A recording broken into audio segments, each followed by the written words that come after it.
ఏండోయ్ ఇప్పుడే అందిన తాజా వార్త మీకు విషయం చెప్దాం అనుకుంటున్నాను. ఏంటో తెలుసా? చూడండి, ఇది మోపు పెట్టుకోవడానికి అనమాట. ముందుగా ఓ బకెట్ నీళ్ళలో కళ్ళుప్పు వేసేసండి. ఒకసారి మొత్తం ఫ్లోర్ అంతా క్లీన్ చేసేసా. నెక్స్ట్ ఈ బకెట్లు ఇది వేసండి. అంటే ఇదంతా ఎందుకు చెప్తున్నాను అనుకుంటున్నారా? ఇలాగండి, ఇది చూడండి, మోపు పెట్టుకుని గుడ్డ ఉంది కదా, ఇది రౌండ్ వస్తుందండి. అది తీసుకున్నారనుకో ఇలాగా ఫ్రిడ్జ్ కింద గట్ట తొడవాలంటే ఇలా చూపించు. చూసారా, ఫ్రిడ్జ్ ఉందా, ఇలా కిందకి ఎంత పెట్టి తుడిచేయచ్చు అనమాట.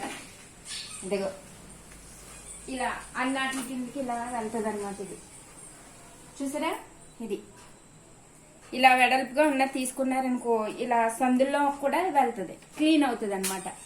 ఓకేనండి, టిప్ బాగుంటే పాటించుకోండి.